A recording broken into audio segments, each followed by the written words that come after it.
इंसान के subconscious mind की ताकत का अंदाजा लगा पाना बहुत ही मुश्किल है। अगर कोई इंसान इसे सही तरीके से काम में लेना सीख ले तो वो अपने सपनों को सच कर सकता है। डॉक्टर जोसेफ मर्फी की लिखी book the power of subconscious mind के कुकू बाइट्स में हम इन्हीं पावर को एक्सप्लोर करेंगे। कुल 6 पॉइंट्स की मदद से मन की ताकत को इफेक्टिवली यूज करने के बारे में सीखेंगे। पहला, सबकॉन्शियस माइंड हमेशा सजेशंस देता है जिनका उपयोग करके आप लाइफ को बदल सकते हैं। क्या आपको याद है जब आपने पहली बार बाइक चलाना सीखा तब आपने कितने फोकस के साथ उसकी हर एक एक्टिविटी को समझा था, लेकिन जब आप बाइक चलाना सीख गए तो उसके बाद आपने कभी इस बात की ओर ध्यान नहीं दिया कि कब ब्रेक लगानी है और कब नहीं, कब स्पीड बढ़ानी है और कब नहीं, क्योंकि अब आपको पहले की तरफ फोकस्ड होकर इन एक्टिविटीज को नहीं करना पड़ता। यही वजह है कि आज ये सारे काम ऑटोमेटिकली हो जाते हैं। ऐसा कॉन्शियस और सबकॉन्शियस माइंड के एक साथ काम करने के कारण होता है। जब आप किसी काम को पहली बार करने की कोशिश करते हैं तब आपका कॉन्शियस माइंड उसे सीखने के लिए पूरे फोकस के साथ काम करता है, लेकिन धीरे धीरे आपका सबकॉन्शियस माइंड भी उसे सीखने लगता है। जब आपका सबकॉन्शियस माइंड उस काम को समझ लेता है तब आपका वो काम बिना फोकस के ही इजीली हो जाता है। हमारे डेली रूटीन में भी ऐसे बहुत से काम हैं जिन्हें आज हम बिना किसी फोकस के बड़ी ही आसानी से कंप्लीट कर लेते हैं। उनके पीछे की वजह सबकॉन्शियस माइंड ही है। इस तरह हम ये समझ सकते हैं कि हमारा सबकॉन्शियस माइंड कितना ज्यादा पावरफुल है। इंसान अपने पॉजिटिव थॉट्स को रिपीट करके सबकॉन्शियस माइंड के पावर का यूज कर सकता है और अपनी लाइफ को बेटर कर सकता है। चलिए इसे एक एग्जाम्पल से समझते हैं। कभी दुनिया भर के ओपेरा हाउस में शानदार परफॉर्मेंस देने वाले इटालियन ओपेरा आर्टिस्ट एनरिको कारूसो गाते समय रुक रुक कर गाते थे, जिसके कारण उन्हें लगता था कि सामने बैठे लोग उनका मजाक उड़ा रहे हैं, वो उनकी खराब परफॉर्मेंस पर चिल्ला रहे हैं। ये सोचकर स्टेज पर पहुंचने से पहले ही एनरिको पसीने से भीग जाते थे और पूरी तरह से घबराए हुए रहते थे। लेकिन उन्होंने अपने सबकॉन्शियस माइंड को अपने डर पर काबू पाने के लिए समझाना शुरू किया। एनरिको हर दिन इसकी प्रैक्टिस करते थे। धीरे धीरे इस प्रैक्टिस ने तो सच में चमत्कार ही कर दिया।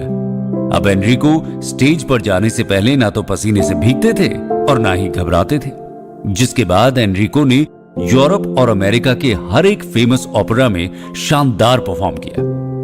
इससे पता चलता है कि हमारा सबकॉन्शियस माइंड बहुत पावरफुल होता है। ये इतना पावरफुल है कि इसे जो भी कहा जाएगा ये उसे आपके सामने ही सच कर देगा।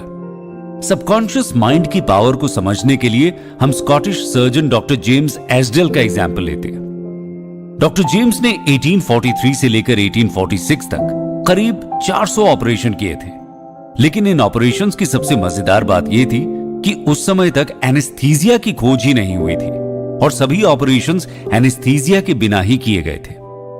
लेकिन फिर भी उनके द्वारा किए गए ऑपरेशन की डेथ रेट बहुत ही कम यानी 2 से 3% तक ही थी। यह सब सबकॉन्शियस माइंड की पावर के कारण ही संभव हुआ। डॉक्टर जेम्स अपने मरीजों को हिप्नोटिकली सजेस्ट करते थे कि ऑपरेशन करने से उन्हें इंफेक्शन नहीं होगा। देखा जाए तो डॉक्टर जेम्स अपने मरीजों के सबकॉन्शियस माइंड को यह समझाने के लिए ट्रेंड करते थे कि उन्हें इंफेक्शन नहीं हो सकता, और सच में ऐसा ही हुआ। डॉक्टर जेम्स के कहने पर पेशेंट के सबकॉन्शियस माइंड ने इंफेक्शन के खिलाफ काम करना शुरू कर दिया। इस थॉट के चलते पेशेंट की बॉडी में एंटीबॉडीज बन गई और उन्हें कभी इंफेक्शन ही नहीं हुआ।